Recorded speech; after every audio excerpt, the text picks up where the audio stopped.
Assalamualaikum warahmatullahi wabarakatuh. Anak-anakku sekalian, kita jumpa lagi di dalam pembelajaran biologi. Kali ini kita akan mempelajari tentang materi ekosistem.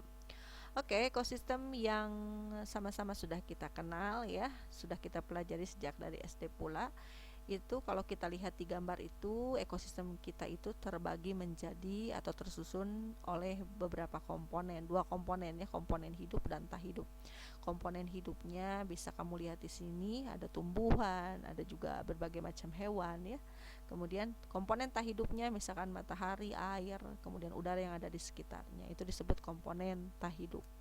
Nah, ekosistem kita pelajari di dalam ilmu yang kita sebut dengan ekologi. Ekologi itu sekali lagi adalah ilmu tentang ekosistem. Nah, apa saja sih yang kita pelajari dalam ekologi? Yang pertama adalah yang kita pelajari adalah komponen ekosistem dan seluruh interaksinya. Kemudian kita juga akan mempelajari aliran energi, kemudian daur biogeokimia atau siklus materi gitu ya. Kemudian piramida ekologi dan produktivitas ekologi dan dinamika komunitas atau dinamika populasi. Yang akan kita pelajari sekarang ya adalah tentang komponen ekosistem dan interaksinya. Komponen ekosistem itu terbagi menjadi dua, yaitu komponen tak hidup yang kita sebut dengan komponen abiotik dan komponen biotik atau komponen hidup dalam suatu ekosistem. Komponen abiotik apa saja yang bisa kita identifikasi di dalam suatu ekosistem? Di antaranya adalah udara, air, garam mineral, sinar matahari, suhu, kelembaban, pH dan topografi. Ya. Nah, semua komponen-komponen abiotik ini menyokong kehidupan dari komponen biotik. Komponen biotik terdiri dari komponen autotrof ya yang bisa memproduksi makanan sendiri. Biasanya ini dari golongan tumbuhan hijau atau makhluk hidup lain yang berklorofil ya. Kemudian komponen biotik itu juga bisa terdiri dari komponen heterotrof yang tidak bisa bikin makanan sendiri. Nah, biasanya kalau golongan autotrof ini di dalam ekosistem nanti berperan sebagai produsen ya, sedangkan yang heterotrof ini di dalam ekosistem nanti akan berperan sebagai konsumen dan pengurai ya.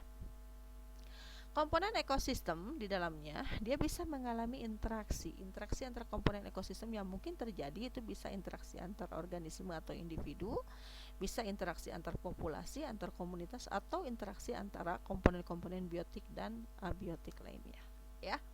Komponen biotik di dalam suatu ekosistem dia akan mengalami organisasi kehidupan, mulai dari organisasi paling sederhana yaitu individu sampai paling kompleks yang kita sebut dengan ekosistem. Nah, individu itu apa sih? Individu itu adalah bukan kumpulan. Individu itu adalah makhluk hidup dalam jumlah tunggal. Misalnya, seekor katak, seorang manusia, sebatang pohon dan lain sebagainya. Pokoknya makhluk hidup dalam jumlah tunggal itu kita sebut sebagai individu, ya. Nanti individu-individu sejenis dia akan berkumpul membentuk suatu populasi. Populasi merupakan kumpulan individu sejenis di dalam waktu dan tempat tertentu. Jadi dia dibatasi oleh ruang dan waktu ya si populasi ini. Jadi kumpulan individu sejenis di suatu tempat pada waktu tertentu itu disebut populasi. Kemudian komunitas. Komunitas itu adalah kumpulan beberapa populasi ya. Jadi kalau di komunitas kita membicarakan makhluk hidup ekosistem tersebut. Jadi kumpulan beberapa populasi yang ada di dalam suatu ekosistem itu disebut komunitas. Nanti makhluk hidup itu akan berinteraksi. Bisa interaksinya antara makhluk hidup, bisa interaksi antara makhluk hidup dengan komponen abiotik ya, membentuk suatu sistem yang kompleks yang kita sebut dengan ekosistem. Jadi sekali lagi, ekosistem itu adalah kesatuan antara komponen biotik dan abiotik beserta seluruh interaksi yang terjadi di dalamnya, itu ekosistem ya. Nah, interaksi apa saja yang mungkin bisa terjadi? Di antaranya adalah interaksinya yang pertama simbiosis. Simbiosis itu bisa parasitisme, kemudian mutualisme, kemudian komensalisme. Kalau parasitisme itu satu mendapat untung yang lainnya rugi. Contohnya adalah antara cacing pita dengan usus manusia misalnya.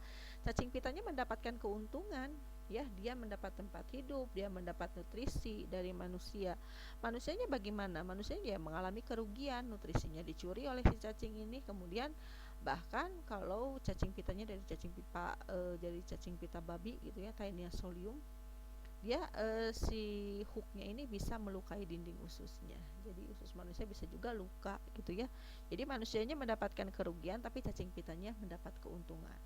Sama dengan misalkan hubungan antara tali putri nih, tumbuhan tali putri ini dengan tumbuhan inangnya. Biasanya tumbuhan inangnya dari golongan tumbuhan pagar biasanya ya.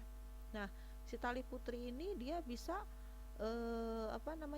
mencuri atau menyerap nutrisi dari tumbuhan inang yang dia tempati, yang dimana dia tempat nempel gitu ya. Si inangnya ya karena dicuri, seperti halnya kasusnya seperti cacing pita dengan usus manusia, dia lama kelamaan nanti bisa mengalami malnutrisi ya.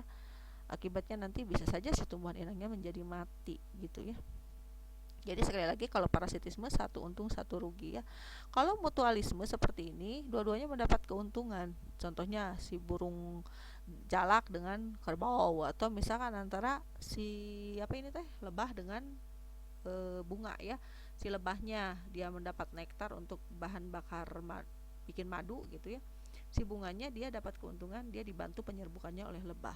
Kalau di sini kutunya dimakan oleh si jalak ini, jalaknya dapat makanan, si kerbaunya jadi lebih bersih dari kutu gitu. Jadi dua-duanya dapat untung ya.